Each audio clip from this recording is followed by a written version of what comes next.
বন্ধুরা রিয়েলমি তাদের নোট সিরিজের প্রথম মোবাইল রিয়েলমি নোট 50 নামের মোবাইলটির মাধ্যমে নিয়ে আসলো। তো মোবাইলটি সম্পর্কে বিস্তারিত সব ডিটেলসই আপনারা জানতে পারবেন এই ভিডিওতে, তো ভিডিওটা লাস্ট পর্যন্ত দেখতে থাকুন।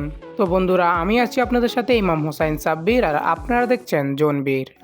হ্যালো বন্ধুরা, কেমন আছেন সবাই? আশা করি সবাই অনেক ভালো আছেন। তো স্বাগতম জানাই আপনাকে আমাদের নতুন আরেকটি ভিডিওতে। বন্ধুরা এই মোবাইলটি বাংলাদেশে দুইটি ভেরিয়েন্টে লঞ্চ হয়েছে। একটি হচ্ছে 464 ভেরিয়েন্ট 10,999 টাকা পড়বে, এবং আরেকটি হচ্ছে 4128 ভেরিয়েন্ট 11,999 টাকা হবে। মোবাইলটিতে মেইন সেন্সর 13 মেগাপিক্সেলের থাকছে, এবং এখানে আপনি 10 ওয়াটের ফাস্ট চার্জিং সাপোর্টটাও থাকবে, এবং এখানে আপনি IP54 এর ডাস্ট এবং ওয়াটার রেজিস্টারও থাকবে। তো মোবাইলটার লুক এবং ডিজাইনের কথা বলতে গেলে ব্যাক সাইডে ম্যাট ফিনিশিং করা হয়েছে, যা খুবই ভালো, এবং উপরে ক্যামেরা সাইডে একটা গ্লসি ফিনিশিং দেওয়া হয়েছে।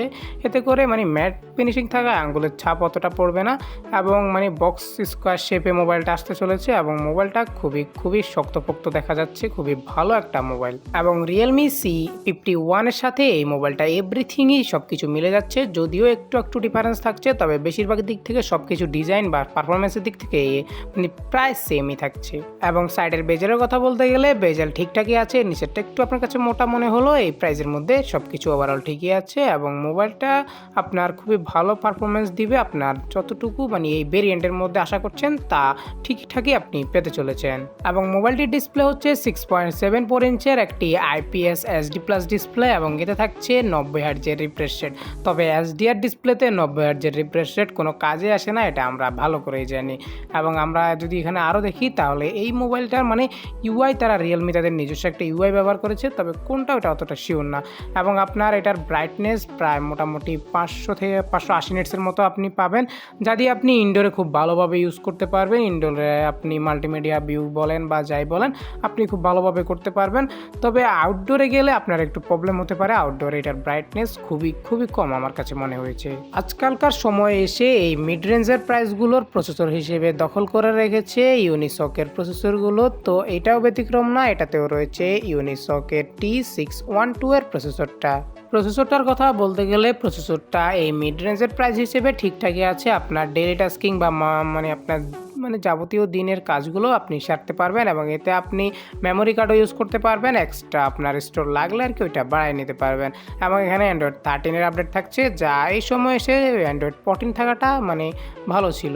তো এবং আপনার এই যে এর ইউআইটা ছিল, এই ইউআইটার আমরা অতটা বুঝতে পারি না যে এই ইউআইটা কোনটা। তবে রিয়েলমিরই একটা নিজস্ব ইউআই ছিল, এখানে অতটা কাস্টমাইজিং পাবেন না আপনি। অ্যাপ আইকন চেঞ্জ এইগুলো যে অন্যান্য ইউআইতে থাকে, তবে এইটাতে এই বিষয়গুলো থাকছে না। তো এই ইউআইটার মধ্যে অনেক কিছুই মিসিং থাকছে। তবে এইখানে তারা মিনি ক্যাপসুল নামের একটা জিনিস দিয়েছে, যা অতটা কাজের না। এটা এমনিতে শুধু চার্জিং বা কিছু সময় শো করবে। পারফরমেন্সের দিকে নজর দিলে দেখা যায় যে এটা অন্যান্য যে এই প্রাইজের মধ্যে 10-11 হাজার টাকার প্রাইজের মধ্যে অন্যান্য যে মোবাইলগুলো ছিল তার থেকে একটু ভালোই পারফরমেন্স দিচ্ছে এই মোবাইলটি। এবং আপনি এই মোবাইলে মাল্টিটাস্কিং খুব ভালোভাবে করতে পারছে মোবাইলটি। এবং আপনার যেহেতু এখানে 4GB র্যাম, সেই হিসেবে আপনার এখানে অনেকগুলো অ্যাপই আপনি ওপেন করতে পারবেন, এবং মাঝে আপনার একটু ল্যাগ বা একটু কিছু দেখা দিতেই পারে, এটা যেহেতু 4GB র্যাম। এখন গেমিং বিষয়ের কথাটা বলতে গেলে গেমিং এটা হাই গ্রাফিক্সের বা আপনার হাই লেভেলের গেমগুলোর জন্য এই মোবাইলটা না। যারা গেম প্লে করবেন তাদের জন্য এই মোবাইলটা সাজেস্টেড না। যারা এমনিতে নর্মালি গেম প্লে করেন তাদের জন্যই ভালো। তবে আমরা এখানে অনেক হাই গ্রাফিক্সের গেমগুলো প্লে করে দেখেছি, তবে এখানে অতটা ভালো পারফরমেন্স পাওয়া যাচ্ছিল না, এবং পাওয়ার কথাও না। আপনারা যারা ছোটোখাটো নর্মালি ডেইলি টাস্কে অল্প কিছু গেম খেলেন, ওইগুলো আপনি নর্মাল যে গেমগুলো আছে ওইগুলো আপনি কম গ্রাফিক্সের গেমগুলো খেলতে পারবেন এমনিতে। এবং মোবাইলটির আন্তর্জাতিক স্কোর টেস্ট করে দেখলাম, এটা 2,48,000-এর ওপর এর আন্তর্জাতিক স্কোর রয়েছে। এবং এই মোবাইলটার ব্যাটারি হয়েছে 5000 mAh এর ব্যাটারি। তবে মোবাইলটা স্লিম করার চেষ্টা করেছে, এবং 10 ওয়াটের একটা চার্জার দেওয়া হয়েছে এখানে, এবং সাইড মাউন্টেন ফিঙ্গারপ্রিন্ট সেন্সর দেওয়া হয়েছে, যা খুবই ভালো ছিল। এবং নিচের দিকে 3.5mm এর হেডফোন জ্যাক দেওয়া হচ্ছিল, এবং এখানে নেটওয়ার্ক, ব্লুটুথ, ওয়াইফাই সব কিছুই ভালো ছিল। কোনোটার কানেকশন আমরা কোনোটায় খারাপ পাইনি, সব কিছুই অলওয়েজ ওকে ছিল। তো মোবাইলটিতে তো প্রথমে বলে দিয়েছি এতে 13 মেগাপিক্সেলের ক্যামেরা থাকছে, মেন ক্যামেরা।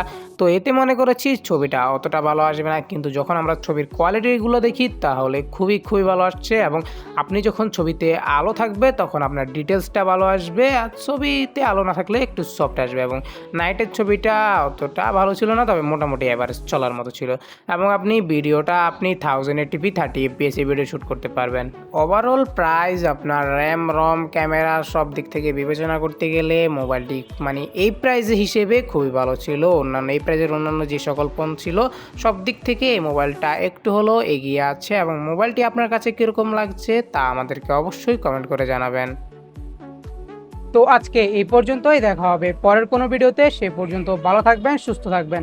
আর হ্যাঁ, ভিডিওটি যদি একটু হলেও ভালো লেগে থাকে তাহলে আমাদের এই ভিডিওতে একটি লাইক করে দেবেন এবং এরকমই ইউজফুল ভিডিও পেতে আমাদের চ্যানেলটিকে এখনই সাবস্ক্রাইব করে রাখুন।